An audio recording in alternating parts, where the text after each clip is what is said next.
नमस्कार, मैं हूं अनिल वर्मा शेखर। आई विटनेस न्यूज पर आज देखिए, सहकारिता मंत्री कहते कुछ और करते कुछ।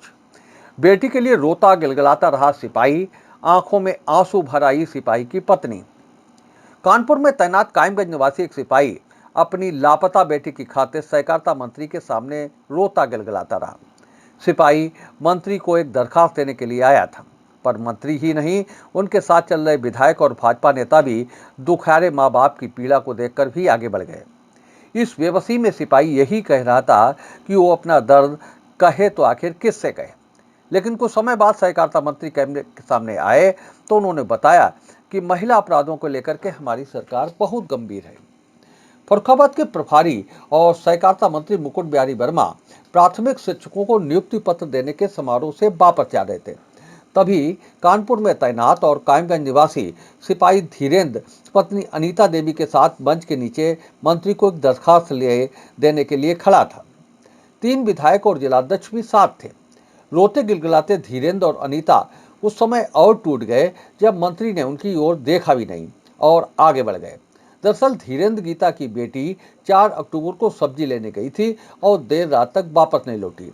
बेटी की सहेली से पूछताछ के बाद पता चला कि उसे गौरव और अंकित नामक युवक बहला फुसलाकर बुला ले गया है। बेटी की गुमशुदगी दर्ज कराई गई है, पर पुलिस उन्हें बरामद नहीं कर रही है। अब देखिए और सुनिए, मंत्री कहते कुछ हैं और करते कुछ। कैमरे के सामने आने पर सहकारिता मंत्री मुकुट बिहारी वर्मा ने बताया कि महिला अपराधों को लेकर के उनकी सरकार बहुत गंभीर है। ये स्पष्ट निर्देश दिए गए हैं कि जो पक्ष महिला अपराध की सूचना लेकर के पहुंचे, उसकी बात सद्भावना के साथ सुनी जाए और उसकी समस्या का निस्तारण कर उसे संतुष्ट करके भेजा जाए। एटीएम गए थे, एटीएम तो सब्जी ले, सब्जी देते हुए मेरी बिटिया का गद्दी काल नहीं है और मेरी पता नहीं क्या कोई पता नहीं लग रहा था, कोई सुनी नहीं रहा, मैं कितने दिन कोतवाली जा रहा हूँ, कोई सुन नहीं रहा। 7 तारीख की बात है, 3 बजे पढ़ती थी। कौन सा गांव है? ऐसे कर रही थी। कौन सा गांव है? बड़ा काम नहीं रहे बच्चा नई कॉलोनी सर, वहीं पर सर गायब हो गई तो उसे कोई सुनवाई नहीं हो रही। कोई कहाँ? कोतवाली कायमगंज। कोई नहीं सर सुन रहा है। मेरी परिवार के साथ में मर जाऊंगा जाकर, क्या करूं मैं ड्यूटी करता हूँ, मेरी कोई या सुन नहीं रहा। बेटी कितने साल की थी? 17 साल की। पूरी बात बताओ, कब की घटना है, क्या है मामला? सर 4 तारीख की घटना है।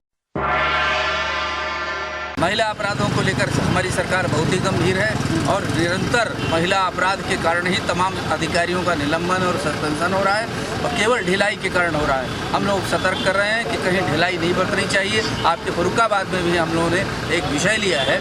इस विषय का अंग यही रहा है कि यहाँ महिलाओं का किसी भी प्रकार से उत्पीड़न नहीं होना चाहिए और साथ ही साथ महिला उत्पीड़न से संबंधित जो पक्ष आता है उस पक्ष को सद्भाव से सुनना, निराकरण करना और उन सबसे बड़ा काम है उसको संतुष्ट करना। आप कार्रवाई कुछ भी करें, उसको नहीं पता है तो रोता घूमेगा। इसलिए जो भी कार्रवाई करते हैं वो कार्रवाई उस तक जानी। आपको आई विटनेस न्यूज का ये एपिसोड कैसा लगा? आप हमारी खबरों को लाइक करिए, इन पर कमेंट करिए और अभी तक अगर आप हमारे चैनल से नहीं जुड़े हैं तो हमारे चैनल को सब्सक्राइब करके हमें अपना सहयोग प्रदान कीजिए, ये आपसे निवेदन है।